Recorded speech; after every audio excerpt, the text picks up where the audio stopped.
We're back, everybody.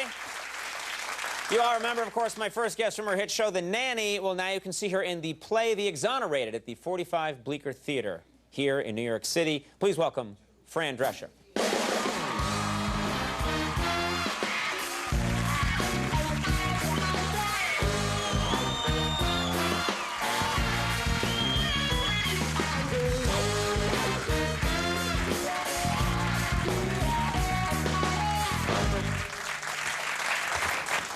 You look amazing. Thank you. Yeah, you look fantastic. And you're so thin and handsome. Well, what are you going to do? And everything. Work out. Good for you. The ladies like it, I do it. That's my motto.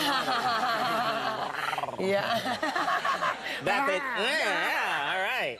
You and I have a certain chemistry now. We're in sync. Yes, we do. We always have. Now, this is relevant to talking about how beautiful, how gorgeous you are. You are officially single now. I am single. Are you out there? Are you? That makes people makes the fellas very happy. Are you dating? Are you out there? I am dating, and I'll tell you, it's really a sad situation. Why? Now, see, I don't understand why it would be a sad situation, because you're a gorgeous woman. Thank you. Yeah. Why would it be a problem? Well, you know, it's just I can't meet anybody that I like, and I keep trying, and I'm really open, and you know, I can't go on like Match.com. Right. I can, you know, it's like, yeah. So I just have to wait until somebody either says, oh, I've got this and I've got that one, but it's like every What do you mean, I got this one, I got that one? Who are you talking to? Omar, the man peddler. I have this one, I have that one, you choose.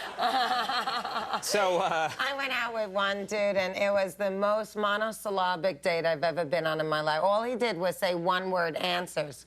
You know, yes, no, okay, what's happening? You know, did you see the movie? Yeah. Did you like it? No. And it was like, I'm thinking, oh my God, I had to get so drunk to get through that date. I cannot tell you. Now and we like email each other, you know, I want to come see you play. I like emailing back. Okay. Yeah, it's like, you're just doing it back to him? I'm not gonna, well, you know, you have to work to keep a conversation going with someone that doesn't speak. Yeah, yeah. So now I'm not gonna, so now it's like we have to email each other back and forth like 10 times before we get a paragraph said. Right. Now, I don't want to get too, you know, you tell me if I'm being too intrusive, but, you know, are you out there? How far are you taking these dates? That's what I want to know. And I think that's a fair question. I think this... It's tough, you know, the thing is, not as far as I'd like to take them. Really? I mean, like, this dude came up from D.C. the other day. He called me and said, you know, I'm only going to be in New York one day, and let's get together. And I'm, like, thinking, oh, boy, you know what that means. Get up to the room, and it's like, you know, in 5 minutes, he was snoring in the bed. He got into the bed, and he went right to sleep. He went right to sleep? And, you know, I'm thinking to myself, you know, I'm doing like a morning talk show. I don't need this, because if he's not going to do what I need him to do, then it's like, go home. I ended up taking a sleeping pill because I had to get my sleep, but it's hard to sleep with someone that, you know, you don't really know that well in the bed. And I guess, you know, he probably thought, okay, These are the least, I have to say, Fran, these are the least romantic encounters I've ever heard of. It's a tragedy. This dude came up from D.C., jumped in my bed and went to sleep. I took a sleeping pill, had some booze. As it turns out, he was partying in the Hamptons all weekend, and he was like one night before he was flying back to D.C., and I guess he thought he'd have one last hurrah, but he couldn't do it. Yeah, couldn't. No, he was burnt out. He had a few drinks, you know, at the restaurant, but he came upstairs, and it was like, you know, nothing. Another guy, you know, like as soon as I'm in bed with them and they say something like, you know, I can't believe I got, you know, the nanny isn't, I'm in bed with the nanny. And people it's like, say that to you? Don't be calling me a nanny when I'm looking to get laid. People say? People say? I'm sorry, but, you know, unless you want to get spanked, honey. I can't believe a guy would get into bed with you and say, I'm going to get it on with the nanny. That is so... Then you know that they're like a little too starstruck, and then what happens is they really can't perform. Can't get it up.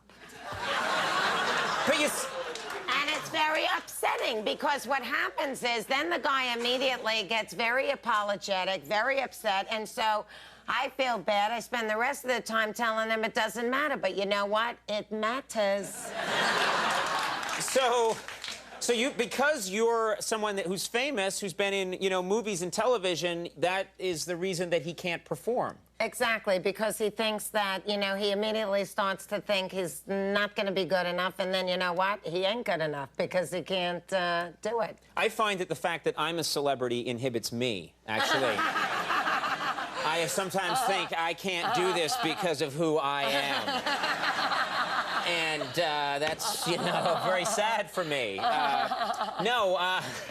That's such a weird idea. And Sharon Stone, many years ago, she said that when she was single, it was really hard dating because it was either she couldn't find a man that would either ask her out because they thought, oh, she's so famous, or they'd be intimidated in bed with her. And I'm thinking, oh, how could that be? She's such a beautiful woman. P.S. Here I am. Yeah. In the same boat. Right. Yes. And what's weird... Please, let's all be mature here. We're discussing a terrible problem. What's weird, though, is that... Sir, please. That was Bob. It's very dramatic for Bob.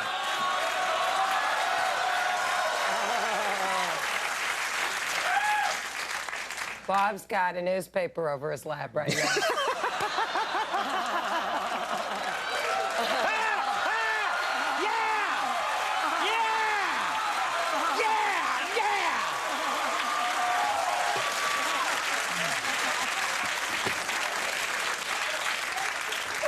You did it, Fran. Thank God I did it for someone. Yeah. Now, oh my God! All right. I'm doing the play. Yeah, the Exonerated. And it's very dramatic. It's a real stretch for me. I cry in it. I make people cry. It's just a very satisfying and wonderful experience, and I encourage everyone to see it. Everyone should see the Exonerated, which is now playing at the 45 Bleecker Theater right here in New York City, and the book. Is in paperback. It's called Cancer Schmancer, and you're a spokesperson now for the American Cancer Society. Cancer Action Network, and that is a politically driven group now that encourages all constituents to please go out and make, you know, your vote count. Let's put cancer health care on the 2004 presidential campaign, because if we don't, then we're always going to get the short end of the stick in our health care. Okay. Well, that's a great. Go out and check that book out. It is now in paperback. Fran Drescher, thanks so much for being here. Jake Johansson coming up. We'll take a break. We'll be right back. Stick around.